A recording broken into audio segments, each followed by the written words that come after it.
You're listening to the AfterBuzz TV network, now the largest new media platform on the web, and your #1 source for after-show entertainment. Very good, Keith Johnson.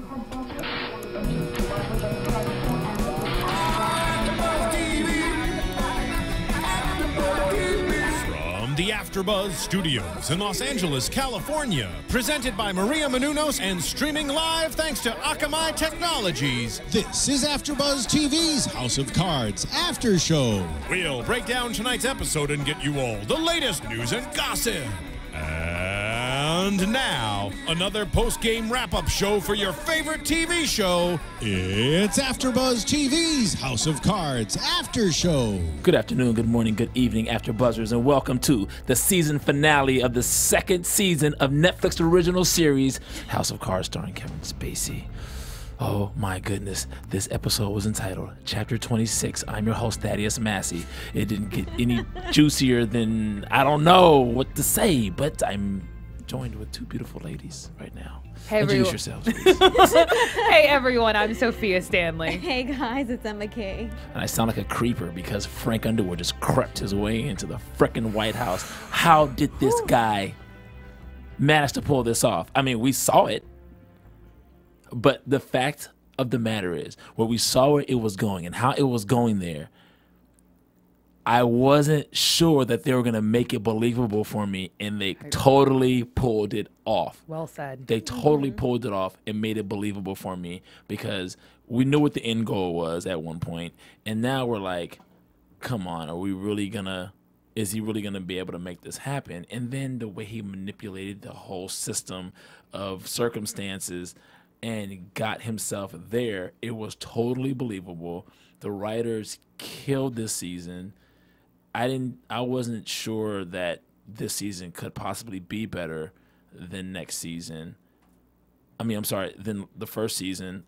But you gotta kind of think, when he tosses Zoe Barnes in front of the train in the very first episode, you're like, oh, wow, this is really a lot of good stuff that's going to happen this season. So, however, I think this is even more of a testament to the writing on the show, that there was a part of me that felt the opposite, i.e. that if you kill off what we perceive to be a main character in the first 30 minutes of the first episode of season 2, right, that was the climax, that was the height of it, right? That you kind of can't get better, or you've now gotten used to that level of viciousness, that level of there's no rules. So now you're expecting the unexpected, which is different than what happened, wherein, just like you said, we saw where the end goal was, but we were still surprised in a believable manner. And at the very end, no matter whether or not you love Frank or you hate Frank, there was part of you that was like, well done. Yeah. It was like, good job, well, right, young lad. Good job, young chap. Francis. Right, Francis. Good job. I'm proud of you, young lad. Oh goodness. But we can't fail to mention that with the victory comes his great help and his partner in crime, who has helped him tremendously get to that point. So he was not in it alone. Yeah, he definitely wasn't in it alone, and he definitely could not be, or not have accomplished this level of success, I should say. I mean, it's success, but I guess that's victory. It's a victory for him. It is a battlefield for him, and it's a victory. I mean, one thing I want to ask the listeners to chime in on this or whatever. Do you guys feel that Frank, and I think we talked about this, is he really serving self? We think he's self-serving. Do we really feel like, is he going to take advantage of the position to do good? Because that's why he really wants to be there, because he really feels like, because he's so self-righteous in such a way that he wants to be in that, he can actually he's the only person that can do the best good for the people, and if he's there. One thing that I do have to mention is he became president by the end of season 2.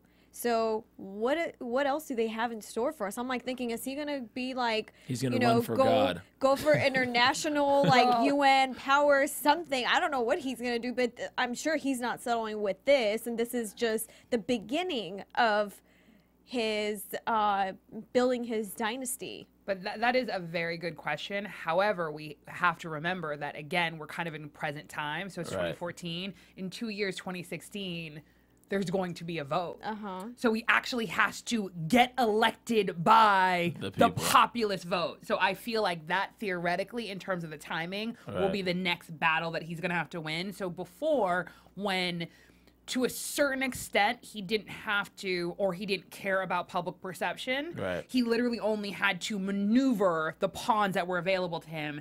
Now he actually has to make sure that the public is a pawn similar to how they were in season 1, but on a greater scale, because now everyone's looking at him. Before, no one was. So for us, the normal, you know, American citizenry, the majority whip, it's like, okay, who cares? And I don't mean that to be disrespectful, but I mean in the same way that in the public eye, we're not really following or watching. Arguably, you can even say to a certain extent the same thing about the vice president.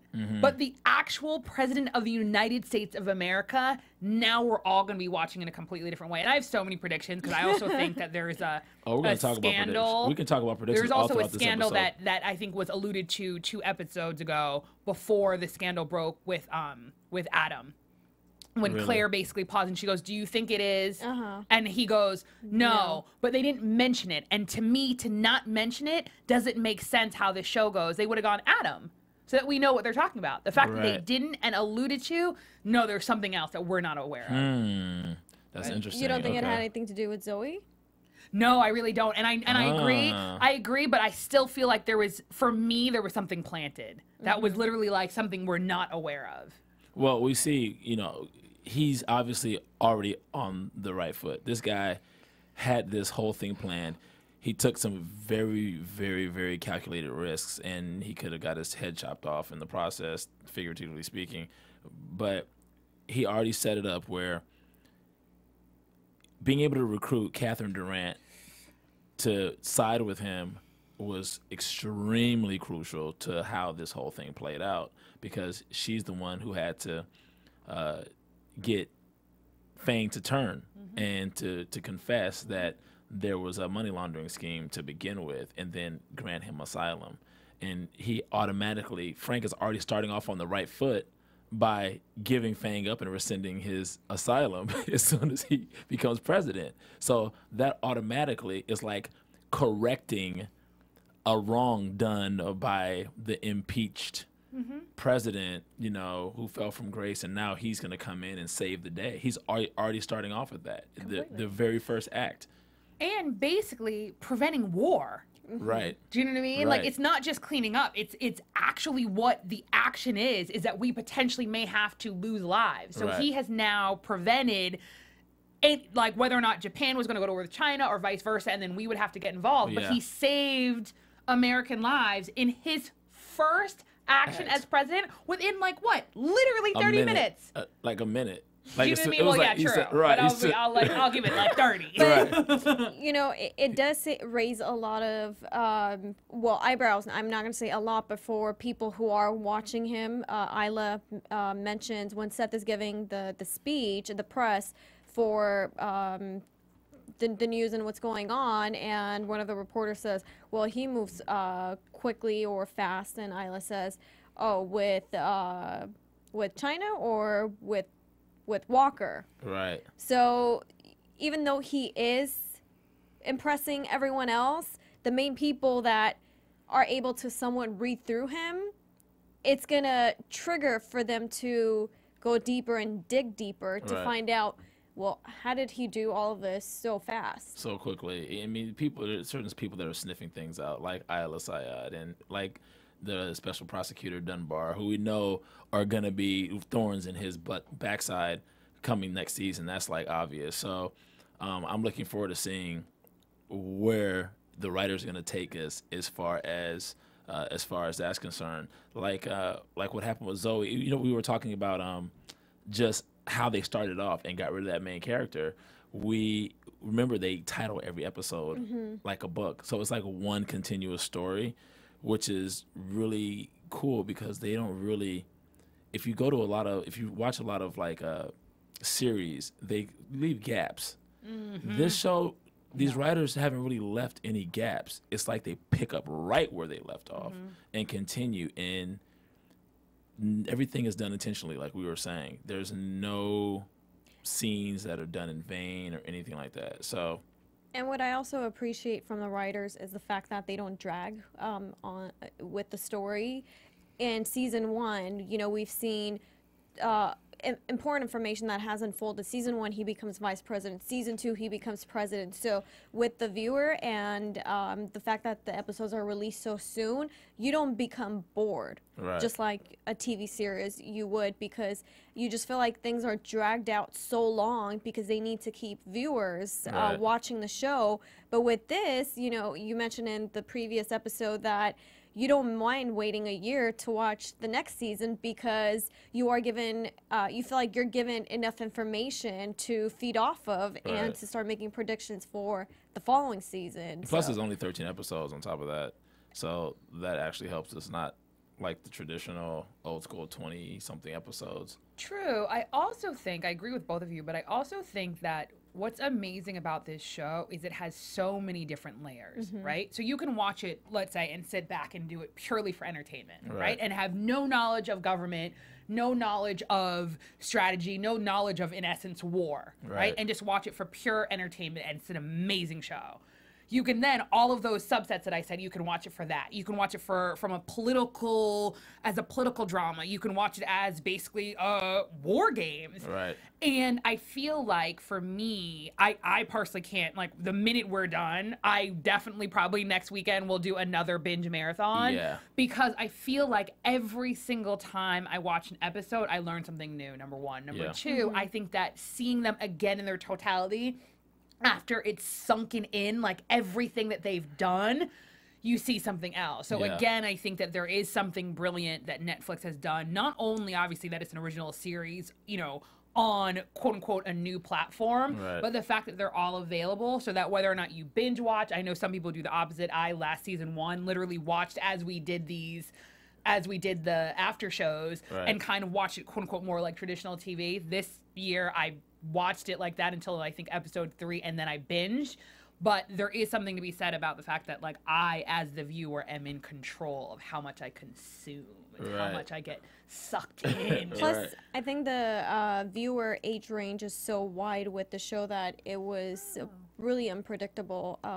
You have everyone, you know, probably from the age of even 16, 17 to... There are a lot of young viewers for the show as well, older people watching. Oh, that's interesting. Sakina Jeffrey, Linda, you mentioned in an article that she did that her kids' friends are coming in and asking her political questions, that she's, you know, really surprised, but it is sparking interest in the viewers, the citizens, to want to find out what is going on, because to us politics is somewhat boring, but looking at, you know, what's going on, you're kind of like, oh, okay, well, I didn't know that happens like that, you know, I didn't know that happens. It's educational. So it is very educational, and they're going to have, I think their viewership is going to be growing by the season. I also think the timing of this show is spot on, because I agree with you in theory, but from a practical perspective, I actually think that politics is officially part of pop culture. I think there was a time when you could literally say, well, I'm not into politics. That's literally so last century. And I don't mean to be flip when I say that, but arguably you can say it started from Clinton, right? Clinton was, I would say, like... But that's the... just let me kind of finish my thought. Clinton was kind of what I consider to be the first popular president, like even in terms of going on the talk show circuit and playing a saxophone. I would go further back. You'd go to Kennedy? No. Well, he was a little bit, but just for this generation, so to speak, I would kind of go to Reagan, because Reagan was an actor, and they played on that a lot during his campaign. I can't do that. I can do Bush. Sorry, obviously you can see where my political affiliation runs. Yes, I can't do Reagan. That's me not being objective. So Clinton, do you know what I mean? Then Bush W. And I think but arguably, because even though a lot of people make fun of his intelligence, his ratings were what they were because people felt like he was actually their friend. Right. That they could actually have a beer with him. And then to round it all out is President Barack Obama. Right. Both him and Michelle are interacting with us as the normal citizen in a way that's never been done before, where whether or not it's rock the vote or get out the vote, people are aware that it's cool to vote, it's cool to be active. And if anything, it's uncool not to be. Right. So I think the timing of the show we're in before, you wouldn't have necessarily, quote unquote, pitched it as a political drama. Right. Now that's actually enticing because it's part of pop culture and it's part of what we're talking about. Political topics now trend similar to traditional pop culture topics. Yeah. So I think the timing of it in terms of what's going on in real life is spot on, even in terms of their storylines that we talked about. Yeah, everything. China, China potentially annexing a part of Japan. Right. Same thing. Crimea, Russia, the Ukraine. Exactly. It's so perfect. It's so now. It's so perfect. And Emma mentioning, speaking of Sakina Jaffrey, I wasn't sure when we were going to see Linda Vasquez again, and Linda is back in the mix. Garrett needs her help, and he summons her to the Oval Office to help him out. I mean, just looking how this whole thing played out, you have to admire how she bounced at the right time, submitted her resignation and recognized Frank for who and what he was. And it was like, there's no way I can compete with this. Yeah. And I don't, I think you have to think that she thought even further ahead and saw what a disaster that was going to be. Great point. And she was right. So she would have she would have gone down with the ship. And that sucks. But what's really sad also is how Walker he fell back into his old ways. Just not trusting himself because somebody wrote you a letter and, that was the ultimate brain. Because he put the friend stamp at the end. But not only that, though, and I'm just going to piggyback off what you said, and it's something that you said last episode that literally has been churning in my head, and it's brilliant. It's that Frank was unfaithful to him. Yeah. If you really look at it that way, and not in a sexual way, but in terms of actually, let's assume that they're in a relationship, right? He was upset, like I said. Yeah. He wanted him to make it better. And that's literally what he wanted to do. So it's literally like when a partner cheats and then you go, well, I'm not going to take him back. But really, what do you want? You want an apology, not me, just FYI. You want an apology. The person gives you an apology and you go, okay, it's okay if you come over, but we're not back together. Right. BS. And what's That's funny, literally what happened. Right, it is what happened. And what's funny is he was going through marriage counseling through this time. So he's already in that psychological state that he's dealing with. But I'll take your phone calls. Right. He said, don't take this as a reconciliation, but like, well, what do you want? He's like, show me results. Yeah.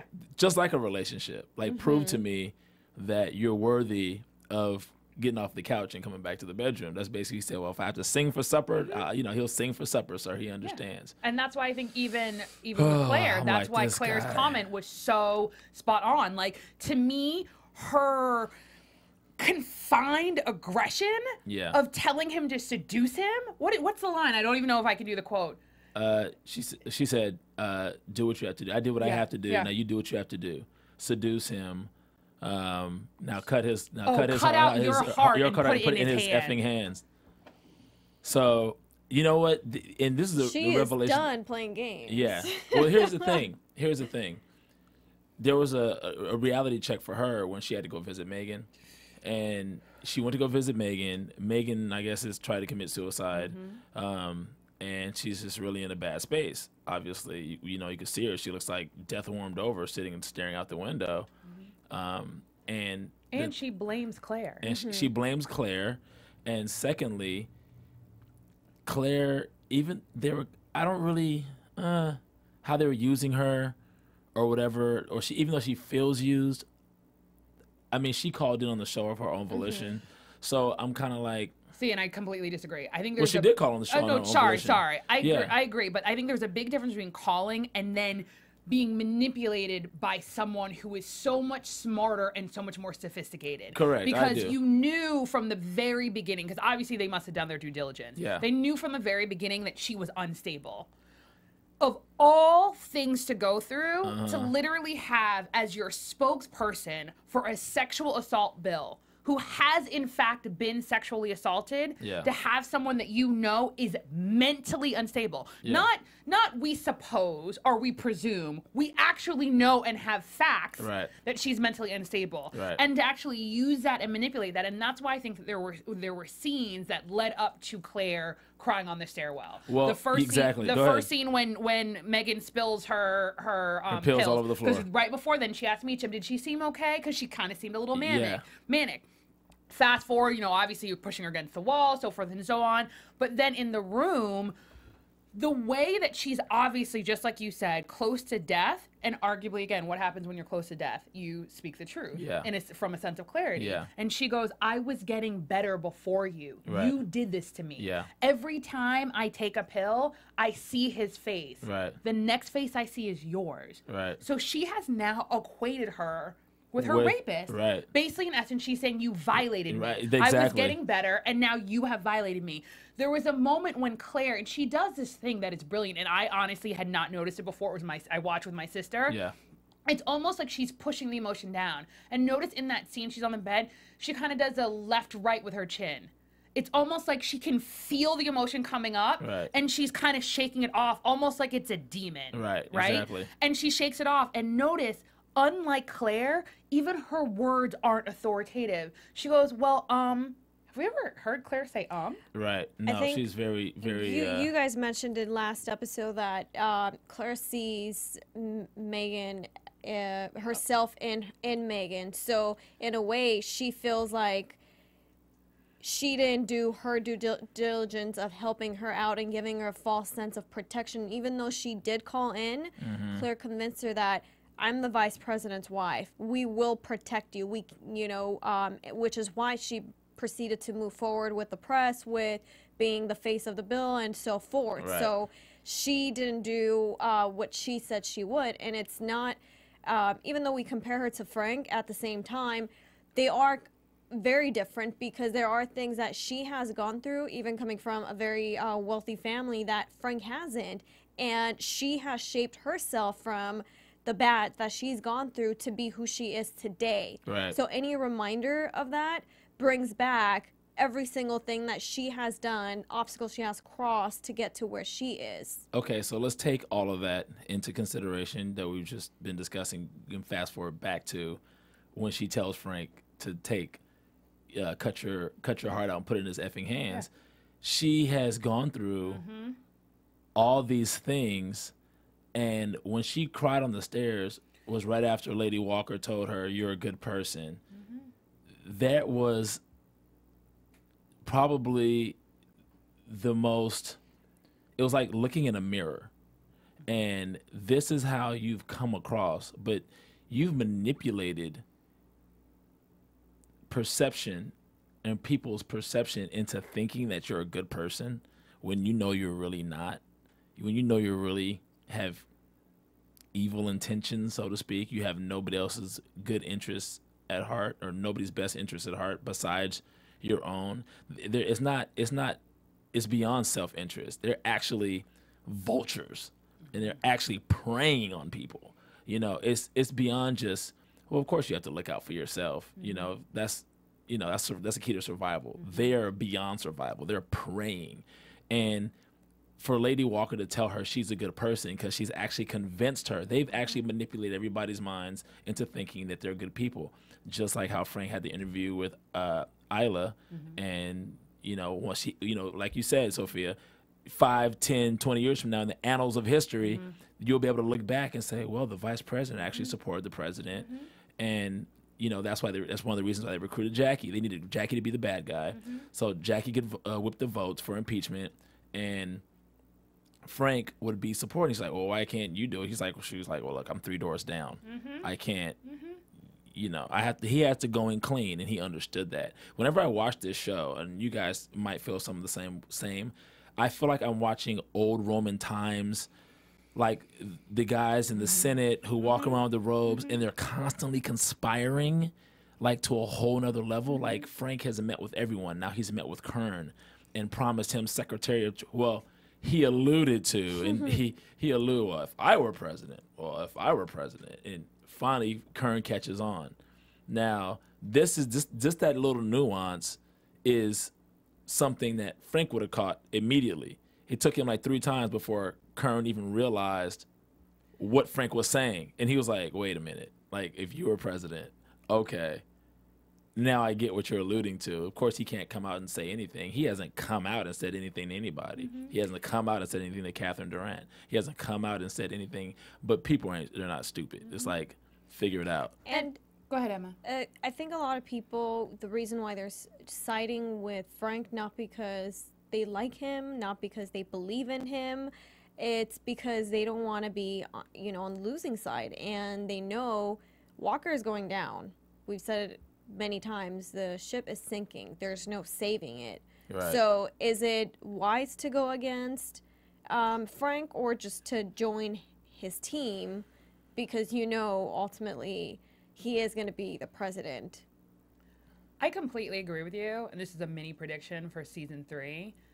Some of those people, to me, who have willingly and consciously made a deal with the devil, and for right now, that's what I'm going to call Frank. Yes. And the hellhounds. Exactly. It's going to bite them in the ass, and they're gonna literally be like, "Oh, but that's not what I meant." Right. That's exactly what you meant. Because just like you said, nobody forced them to. Right. He basically presented to them. They then thought about it and almost kind of were like, "Ooh, yes, that's what I want." Right. Right. So I totally agree with you. It's because there was this sinking ship. It's also because he's offering them something they wouldn't otherwise have. Right. So even, let's say, with Kearns, I think the reason that Kearns was so important is because Frank is the one who prevented him from getting Secretary of State. So that's brilliant. But number 2, it's not that he was offering him Secretary of State. He was offering him an even better position that was even more closely aligned with who he was. So he knows even if Garrett sails through this with flying colors, he will never be Secretary of Treasury. And he will never be bigger than what he is today. Right. But with Frank can allow you to be bigger and better. However, there's a price. And I feel like no one at present, other than maybe Durant, you saw her have a moment where, to me, her wheels actually turned. But for them, and maybe Jackie as well. But for most people, I feel like they're not asking what's the price? What am I giving up here to quote unquote get what I want? I don't think they're, you know, in the position like, you know, the majority whips, the Secretary of State, to really be asking those questions. They're just happy to be progressing up and moving up. So to them, that promise is good enough. But for someone who is already there at the top, and you know, they're gonna be like, okay, hold on a second. What is this gonna cost me, and what are the consequences of me taking that position? No, I totally agree with you, and it makes me think of the question that Thaddeus asked us as well as the viewers a couple of episodes ago: power versus money, right? And what's the saying? Power corrupts absolutely. Absolute power corrupts absolutely. Right, and then people always say, and then money is the devil's playground or something. Sorry, I'm not good with money's the root of all evil. Thank you. Yes, thank you. Perfect, right? The love of money is root of all, but it's just been condensed to the love of money. So both of those. So arguably, to me, that's what's going on here, right? Because we keep having this duality between power and money, but both of them seem to both be leading to a negative end. Right. However, juxtapose it with the difference between Frank again and Walker. We all have choices. Every single action we take, have to ask ourselves the pro and the con. Right. And regardless of where you are, to me, saying like, oh, well, let's say you have $5 and I want $5, so I steal the $5 and I go, oh, well, it's because I didn't have $5. Right. No, that's not a valid reason. I made a choice. So if I should say I stole the $5 from you because I valued me not having $5 more than you having it. Right. I think, and I think I'm like falling into their cult.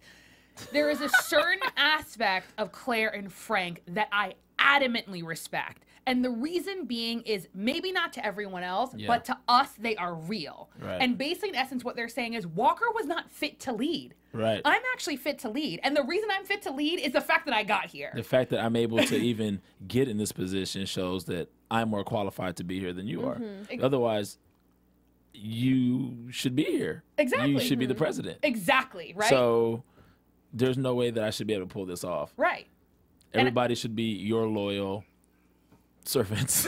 Especially because you're a good guy. Because Right. basically, in essence, what he's saying, and to me, after Walker read the letter, and basically Walker was saying, part of me believes you, part of me doesn't. And again, Frank is brilliant because he sprinkles truth. Yeah. Do you know what I mean? He says intermingles lies, it. and then the truth that he tells is so vulnerable and so something. Who would admit that they should have shot their father? Which I don't think is a true story. Oh, I totally thought it was a true story. I'm a dork. I totally thought it was a true story. What's funny about that is because he said the stories about his father before. He said a story about his father at the church before. At the church, he lied about his father, which is really funny. But of course, he prays to himself for himself, so that doesn't matter. This guy, I believe, in this moment, because Claire told him what she told him, she said, "Cut your heart out and put it in his effing hands." That meant you got to come real Expose with this your guy soul. and make yourself vulnerable. She actually gave him a tip on one of her tools of how she operates, because she's very much like that. But that actually makes you more powerful. It's like being the rapper who can talk crap about yourself. Look at Eminem. He's talked so much crap about himself that he can go off by anybody. Nobody else can say anything about this guy. Plus, he's talented. It's kind of the same thing. Vulnerability out there for people to exactly relate to. Well, But then you're using that against them. And then he actually took it one step further and wrote a confessional note that he knows Walker is not going to use because Walker is too much integrity. Exactly. He's using his own integrity, his own character against him as a weapon. He's like, this guy's not going to do it. There's the total brain, you know what? Yeah. He completely screwed him. Yeah. So this guy, oh my gosh, Frank Underwood. I like where Gary Walker was going and, bringing Linda back and using her to try to strike a deal with Tusk. He was actually getting on the right page as far as starting to formulate some kind of plan, he can actually, he says, have Tusk go ahead, convince him to go ahead and confess. And when they subpoenaed him, right? So he was going to offer him a pardon. And that's the one power that a president has that nobody else has. Go ahead. No, go ahead. I was going to say he messed up because if he really wanted to and that was the right path to take, offering his word to Tusk, that's not enough. But the funny thing is, it was Tusk. Tusk took the deal. Yeah. So I hear you, because they have that conversation. Yeah. But at the end of the day, he still has no other options, and he realizes to a certain extent that it's almost like the problem is they're all little kids whose feelings have been hurt, right? And I'm going to take it a little bit different, though. Really what it is, and we don't know Garrett's backstory, and we'll probably never know, but to me, Garrett probably had a dad who was not loving. That's why he was so connected to Tusk, right? So Tusk to me symbolizes his dad. Frank symbolizes more of like his older brother, or more of like he saw him more as an equal. The reason that he had to kind of break the tie with Tusk is because in his mind he thought he was growing up. Yeah. Right? He had to basically disassociate himself with his dad and strike out on his own, right? Yeah. Stand up on his own. The problem was Frank slid in there because when you do that, you have a space missing. Right. So now that's when you kind of look more for an equal, right? More like a brother, and that's what he thought he had in Frank. Right. The problem is That confidant. yeah. Stupid. Yeah, really. Yeah. But again, I think that for me, the plan was solid. Offer him a pardon, tell the truth, and again, I think it's because Garrett really is that wide-eyed president. Like, just tell the truth. Like, it's all gonna be okay. Tell the truth. If him and Tusk would have stuck together, this goes back to the old saying, pride comes before the fall. And when he had this meeting with Remy last episode, Remy told him, look, all I've been trying to do is keep the peace. He said, all you have to do was, what did he say? Didn't he say swallow your pride? But you let your pride get in the way, pretty much. And that's what Tusk has done. He's been trying to battle Frank. Now, mind you, Frank is prideful as well. But the difference between Frank and Tusk is that Tusk wears his pride more on his shoulders. Frank he'll submit in your face, but that's not the cornerstone of pride. The cornerstone of pride is, I am such and such. why do I pay you 6 attorneys to blah, blah, blah? But they were incompetent. And I'm not really a fan of how they represent lawyers on this show. But he had to lose, so they had to make him weak. Anyway, they had to be a weak legal team. The bottom line is, he is a very proud man. Frank is a pragmatist. He's looking at the end goal. What do I have to do? If I have to take a loss here and there to win the entire war, I will do that. It pisses him off when he doesn't get some of his, like, Secretary of State, or, you know, there's certain big goals, but now he's like, I'm after the presidency. Now he probably was after the presidency for even wanting to get the Secretary of State nod. And that's what you guys said. Remember, I never made the connection. Remember how I was like, why do you care? And you guys were like, because he wants to be president. I was like, no, he doesn't. Right. So he was like, there's no way. You know what? When we took this Sofia and looking at this Sofia, now from last season, she'd be like, what? But I still didn't see it. Yeah.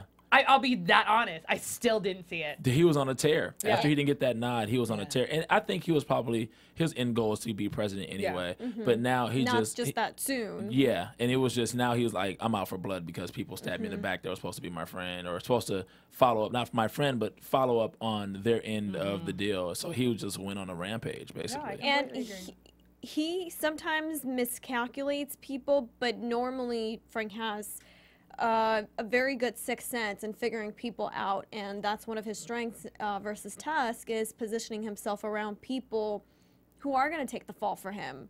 Remy is kind of like Stamper to Tusk, but Remy will never give himself up or give sacrifice himself for Tusk. Remy's loyal to Remy. In final analysis, as you can see with the deal he made with Frank, he's like, he wants to be on the winning side as well. He's a strategist, you know, which is how him and Jackie see eye to eye. They're both strategists and make up their own minds. You know, if he was a prideful person, he would have stuck with Tusk. And not only that, though, I think, and it's something that you just said about Tusk being prideful, I think the big difference is, and Frank kind of alluded to it in the hallway, is they play different games, right? So before, Frank likes war. He excels in chaos. Tusk was a business person. Right. Yes, he was maneuvering in politics, but remember the first time we saw him? He literally said that he was on the phone with 6 different people in 6 different countries in 6 different transactions, and they basically have to ask him yes or no questions that only can elicit a yes or no response. Right? That's how he maneuvered. He has completely taken away all of his time and energy from that. Now got sucked into Frank's world, where now he has to have full-on conversations. Isn't that a BS use of his time? I'm gonna run the math. I have to. He has $39 billion. Speaking of the math, he's not worth 42+ billion anymore. I know, he's 39. He has a shrinking market cap. Yeah. Right. But again, so I'm just gonna round numbers. If he's worth $39 billion, arguably his hourly rate is probably like $5,000. Right. Let's just put that into perspective. Right. That's why he goes, yes, no, yes, no, yes, no, because it's a waste of his time. Right. He has been wasting his time and energy on Frank. Right. Not because Frank is not a formidable opponent, but because it's a poor use of his time. And that's why Frank in the hallway says to him, you are a businessman. Haven't you been so successful by mitigating risk? That's what he says to him. And he basically says, we should have been talking to one another from the beginning. Screw Garrett. You did all of this because you wanted a position in the White House. I am giving you that position in the White House because nobody can do politics better than I can do politics. But you can do business. Right. And we can work together. And even though in that moment, Tusk was like, F off.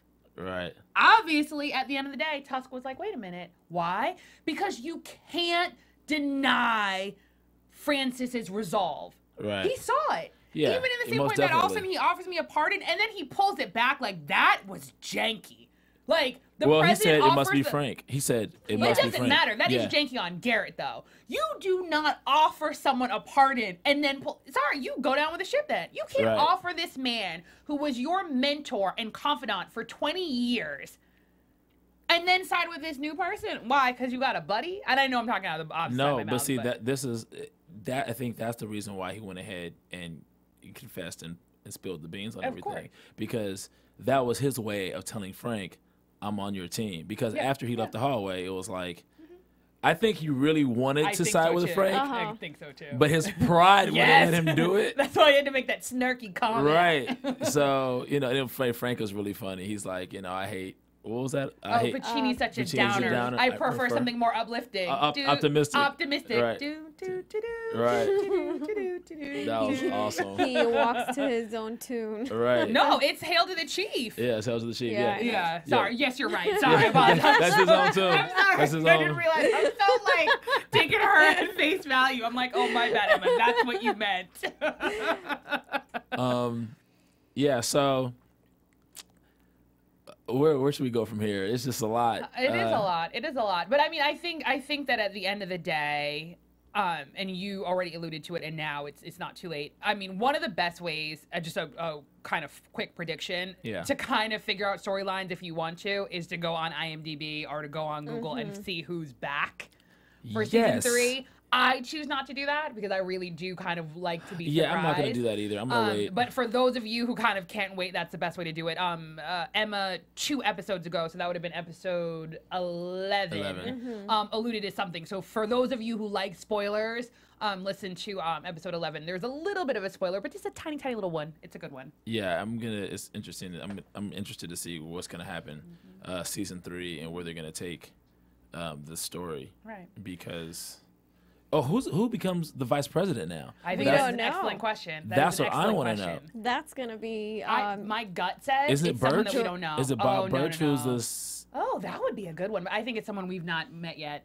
I don't know why. I don't think he'll put anyone that's currently in office just because he has his differences with them. And he wants to keep Durant and Jackie where they are because he needs them there. Right. And who else is qualified to be in that position? Well, if you guys want to give us your thoughts, give us a call, 424-256-1633, on who you guys think the VP will be come season 3. Yeah. I'm not sure. Yeah, or you can go on iTunes. Just go to itunes.com, House of Cards, AfterBuzz TV, and you will find all of our podcasts from season 1 as well as season 2. And what you can do is you can comment and you can join the conversation. So let us know who you think Frank is going to pick as his VP for season 3 by going to itunes.com, House of Cards, AfterBuzz TV. Rate, comment, subscribe, and always tell a friend. And if you like what we're talking about, 5 stars, please. Again, iTunes, House of Cards, AfterBuzz TV. Rate, comment, subscribe. Yes. Poor Stamper. Oh, F him. Sorry. F Stamper? Yes.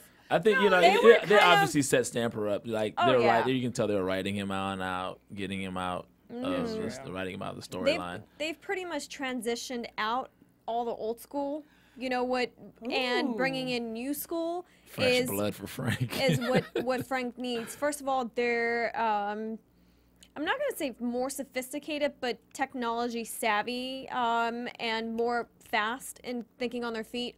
Seth, compared to Stamper.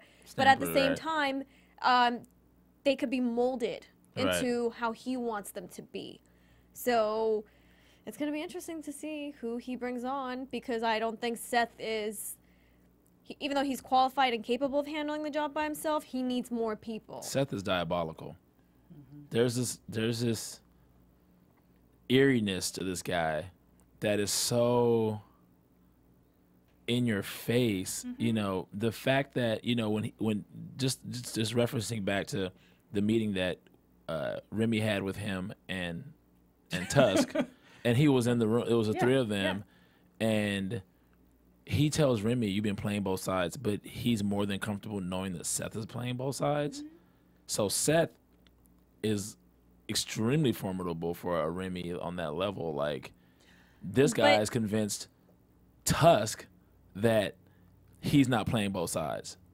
And I'm sure that Remy's told him, like... But I think this is difference is that I think that because Tusk didn't really know Seth, even in the same way that Tusk said to Remy, like, I understand and I respect the fact that you had to, like, look out for yourself. He just doesn't respect that he thinks that Frank is the better... Of the better of the 2 of them. Right. Seth, because he doesn't have an emotional attachment to, he can understand how Seth could see Frank and basically be like, oh, because technically there's a difference between Seth really sided with Frank instead of Remy, not Raymond Tusk. Right. Because he didn't really have access to him. So he can understand that. Well, I like how Jackie, reeled put put the writing on the wall for Remy. And you don't like that? I like it. I like it. But what I don't like, and to me, it kind of goes back, because even though I agree with you, when last episode, I think I said stepchild, and you said it's more like an adopted son. I do think it's like that, but there's certain aspect that I don't like. I don't like how Remy is making decisions, and I don't like the new way that before. I feel like in season 1 he had more stature, there was like more mystery to him, right. so I kind of respected him, right. If that makes sense. Now I'm kind of like, dude, do you not know what you're doing? Well, his status has definitely been diminished. You're right, and the fact of even that he says, and I mean it's foreshadowing in my mind, but the fact that he said, I slaved away for 8 years, they choose words carefully on this show, right? No, and I guess I'm the asshole who has to go here, but to be like, I slaved away, do you know what I mean? And to be within Frank's inner circle, the only person, the only African American there, set in the nation's capital, in the capital, right. says something. So again, he went from, and then even the way he says, he's like, Frank begged me to stay, and she's like, I doubt that very much. I think Frank really did probably beg him to stay, as much as Frank can. Right. But again, he went from potentially being the new Stamper to now being what? Because to me, when he said, I need a job, he basically was like, oh, what are you offering? Like, and he basically was like, and he asked, like, a job in the White House. Her answer was so cryptic, which to me said no. She goes, commensurate with your loyalty? That means you're not White House worthy, and your experience. And Seth refers to that in the prior episode where he says, are you coming? Should I hold the elevator down? Oh, I guess you have to go down the stairs, which takes... You'll be taking the stairs, which takes longer, obviously, to go from the penthouse down to the street level versus taking an elevator, just straight down. And through the lobby, through the front door versus the back door. I think Jackie... They plan to give him a job, a position. Well, they better. You got to remember. You got to remember. Well, we'll see. They're going to give him a position, just not in the White House. I don't think it's going to be in the White House. What's the term? What Frank said? He's going to have to sing for his supper. Mm-hmm. He's going to have to earn his way back in, because there's a difference between. Frank would have respected him more if he chose Frank before the ship was sinking, because he respected Frank. He flip flopped because all of a sudden he was like, oh crap, I think Raymond is losing. In Frank's mind, he should have realized that from before. Like, the ship didn't need to sink for him to know that Frank is the master of the universe. Yeah, but at the same time, in Remy's defense, I believe Remy, like he said, he had no loyalty. He was getting paid. He was working a job. He was still working for Glendon Hill, and he was on a payroll. Jackie brings it up, and I think it's valid. When Jackie goes, you keep telling yourself that. It's never been about the money for you. And I said it last episode, and Remy says it. He's like, oh, I could just leave all this. If it was really about the money, Remy could go somewhere else to some consulting firm outside of D.C. and make a boatload of money. She did say he would wither up if he went somewhere else and wasn't being in the involved position in the mix. that he is now, Frank can't afford someone jumping ships. And at the point, he has the highest position of power. So basically, if somebody comes along and offers him more money, it's like, oh, you're going to bounce now. So yeah, Frank, it does make sense. But he has to make calculated decisions with Remy, because he does jump ships so often that Frank has the highest position of power in the United States right now. So he can't afford having a liability on his hand who's going to potentially jump ship while he's a president. Well, here's the thing. Also, remember at that time that I wouldn't really call it jumping ship. He got a promotion. He was the press secretary for I didn't think that was jumping ship. The majority whip. I don't think that was jumping ship. It's like you got to flip flop with the whole Tusk thing. No, the flip with Tusk. Yeah. But he's gone back and forth where he had an argument with Claire while she was running the nonprofit. The CWI. CWI, and then went against Claire. And then, we see him... No, but that was really Jillian. Remember? Him and No, he cut the funding.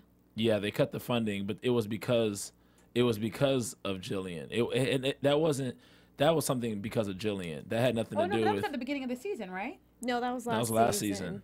Right, the beginning of last season, the beginning of season 1. That was the whole thing because they didn't get Secretary of State. That's why he cut the funding. I don't remember. Oh, my bad. It wasn't. No, it wasn't because of that. They cut the funding because. Weren't they offering it to another company? It had something to do with CWI, and Suncorp was offering the money to, I believe. Yeah, I think it had something to do with CWI. Something with Suncorp. And then Frank had to step in to and then their stance on using something ecological or something like that. It was something. Okay, I'll stay out of this. And then she had. Are you saying because Frank didn't get Secretary of State and couldn't secure something? Exactly. And then the second, remember, and then he offers her money and she doesn't turn it. She turns it down. So you're saying it was all linked in? Yeah, and then secondarily, it was, remember how. That's why she was upset, saying your failures are affecting my. Exactly. Yeah. Remember, and then remember the bill, the clean water bill, the clean water of the river, right? And then that's when Jillian came in, and basically she offered Remy something, and remember Remy was like, okay, cool, we get to take pictures of the water wells in Africa, and Jillian turned them away. I don't know, maybe my sequence is wrong. Maybe my sequence is wrong. I remember it was connected, but I still think that it has something to do with... But Remy helped her. Remy then, ironically, Remy actually is, if anything, has been more loyal to Claire than to Frank. Because he offered her to go to his room. That went to me again and again, and I think that Thaddeus has been alluding to this, and I think I've alluded to it as well, and you probably have as well, Emma. To me, sex in the show has way more to do with power than actually anyone wanting anyone. Right. Do you know what I mean? For the aesthetics of it. So I think that when he approached her, that's why he said, oh, I have the presidential suite. Like, I never got to stay here before when I was just your staffer. Like, all of those things to me means it's more of a power move. I want what Frank has. Right. And anyone could almost be slotted in there. Right. Not so much as I actually desire you. And I think that's always the analogy, even in so much as with the first Secret Service guy. That's why she said you didn't see me. Right. It's because you hated Frank, so you wanted what Frank had because you hated him. Right. Because then that's the ultimate in male, and you can speak to this, but in terms of male ego, that's how you get to a man. It's through his woman. Sometimes it has nothing to do with the woman. It has everything to do with taking something from the guy. Right. And that happens, as we can see in House of Cards. Do you feel like the Adam Galloway it was the same kind of thing, or do you feel like it was more because he was really in love with her? Yeah. So that kind of mitigates that as far as the power thing over Frank, because Adam didn't really care about Frank. He was really into Claire. He was in love with Claire. Yeah. Do you guys feel like Stamper deserved what he got? Hell yeah. Really? I literally beyond. Because there comes a point when you can only say so many times like, oh, well, I protected you, I this, I that, I that. Bull. Because at the end of the day, what happened at first? So she got arrested for prostitution. Big deal. Yes, she tried to blackmail him, so that was bad. But he should have just paid her. Or even on some levels, I think that getting rid of her then would have been way better than this torture. This weird, sick, twisted, you want me to reach you, I can have a friend, I can't have a friend, I can be part of the fellowship, I cannot be part of the fellowship. And in that moment in the car, didn't you think he was going to kill her? Mm-hmm. I thought so. I didn't. Oh, I totally did. Because he said, where was he going? She goes, are you going to hurt me? And he goes, if you tell me the truth. And she said something and he goes, stop lying to me. So she's like, oh crap. If he doesn't believe me, he just told me. I thought she was being overly paranoid. I didn't think he was going to kill her. But technically, but again, the words. She literally goes, are you going to hurt me? Right. He says, if you tell me, if you don't lie to me. She then says something else, and he goes, stop lying. I can't believe he didn't see this coming. When you keep someone, and I'm not comparing her to an animal or anything, but when you keep a dog on a leash in a cage for so long, the second you let the dog off the leash, it attacks the owner because it doesn't recognize any any boundaries or protection. Right. So, and especially the fact that she's in love with someone. Love is so powerful, and it makes you do things that you have no control over. Yes, and she had to throw out her girlfriend, who she's telling her, I hate you and I don't want to be with you, just to get her out of the house to keep her safe. Yeah, because she thinks that he might do something to her, which you never know. He might knows. This is the problem is, think about it again, and you brought it up with the whole Peter reference last episode. She actually knows what these people are capable of. Right. So it's not like she thinks it can happen. She knows how they solve problems. Right. You think she doesn't know that it was them who killed off Zoe? It's so obvious. Yeah. But in the woods, Zoe was chasing her for a story, and all of a sudden she gets killed, and she can't leave the house or talk to anyone. She knows also the whole Peter Russo thing. She does know about Peter Russo. Yeah. Yeah. So but no, literally when they were in the woods, when she jumped out of the car, I was like, yes. Literally, when Stamper is like calling for her in the woods, I screamed at the TV, pick up a stick and hit him. Where was he taking her anyway? And were they just I don't relocating even think he thought about it yet. because he of the Lisa thing? Yep. Because he of wanted the hacker thing. No, let's do it. No, I think he was relocating her because of the hacker thing. Because the fact that the hacker was like, I know about Rachel Posner. She lives at blah, blah, blah, blah, blah. Oh, that's right, because they met like, with the hacker. This is one part of the story that I did not appreciate was the whole hacker thing, which I know they're going to probably bring it back in season 3 and have him be a thorn in Frank's side some kind of way in the whole scenario. But, you know, we talked about this, you know, off camera. I wasn't moved by this storyline. It would have been better, I feel, if they would have presented an image or, you know, just planted a seed instead of developing a storyline. And the storyline and the manner, him and his cartoon chinchilla and his seedy little front of his, his seedy little, and then Stamper has got this guy who's the director of cyber terrorism, and he's kind of cartoonish too, and it was just, it didn't even fit with the other characters in the story for me. I agree. I wish they would axe it, guys, please. Well, they have to because he's after Frank now. Doug is gone. He doesn't have a tail to chase anymore. I'm sure Lucas has told him enough information for him to know about Doug, to know about Frank, to know about Zoe and all of them, to get his next victim, who he's going to target, and who's left? Frank. Well, that would be interesting to see what happens. I guess we've discussed predictions throughout the whole show pretty much. I really am the thing that I most want to know is who is going to be the next vice president, if it's going to be a throwaway role. And Claire Underwood. Speaking of Claire, though, I thought that the hallway scene was so symbolic, and literally right when they got to almost the door before the door, I literally heard Frank saying location, location, location. Because look at who was literally right at the door, right? It was, I think, Birch, Womack, Durant on the left side, the 2 Republican guys, right? And then it was the doorway. He walked through the door, and it was Meacham, and then he walks in with Claire. Right? So the location to power. He always says location, location, location. Right.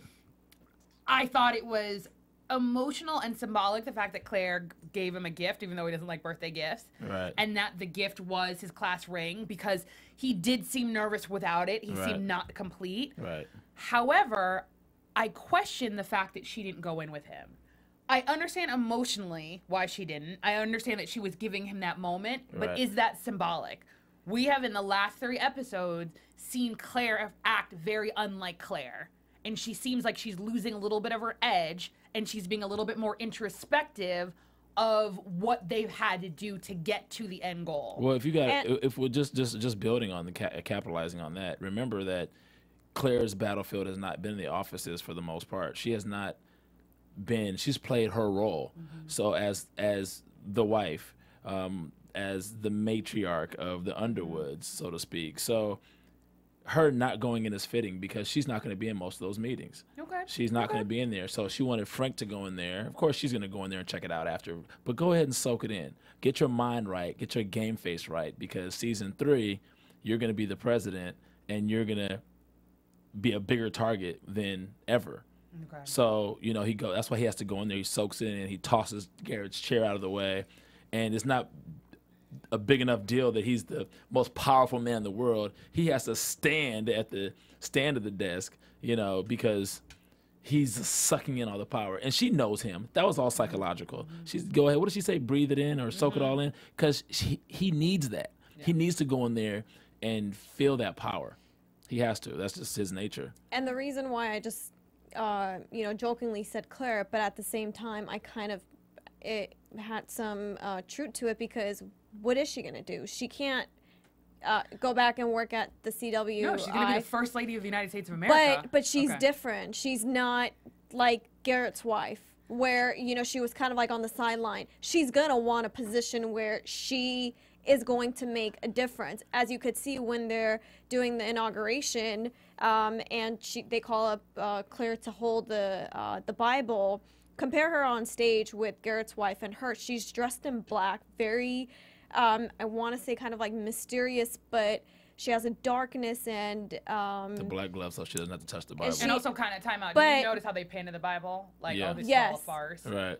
But no, I think the gloves were more to represent that she's gonna be the one doing more of the dirt, because she can't have any interesting fingerprints. Well, you got to remember. Anything. You got to remember that she does most of her also when they're doing most of her making Francis buck up.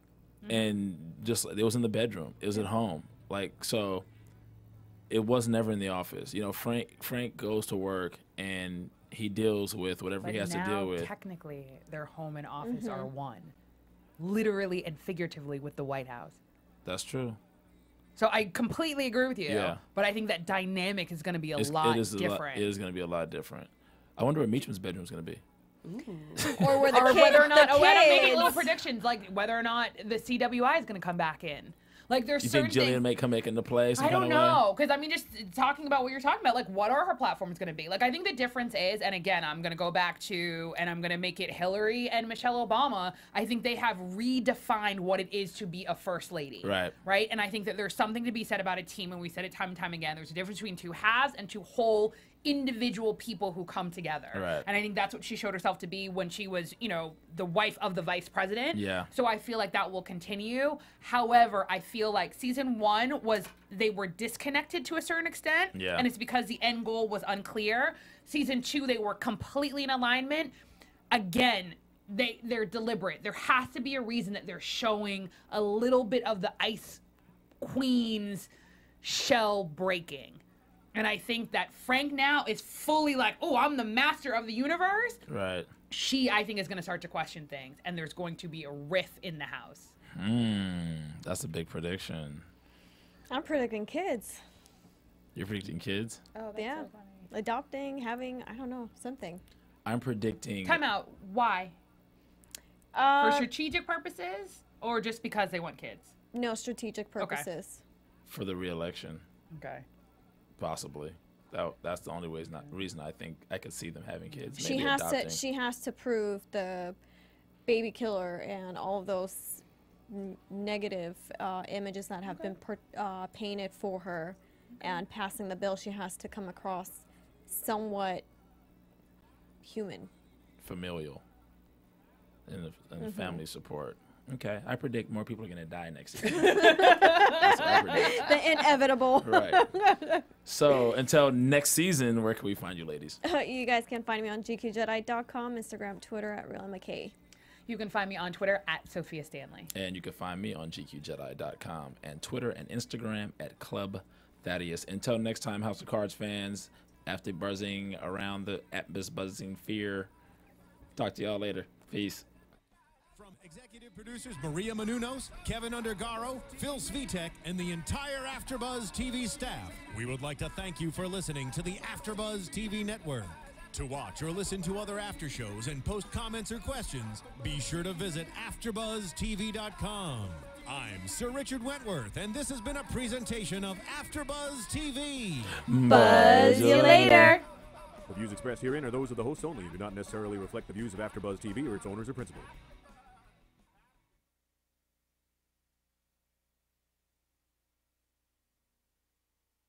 Thank you for watching AfterBuzz TV on YouTube. For more of your favorite after shows and interviews, subscribe to our channel here, and be sure to share your opinion on the episode in the comment section below here.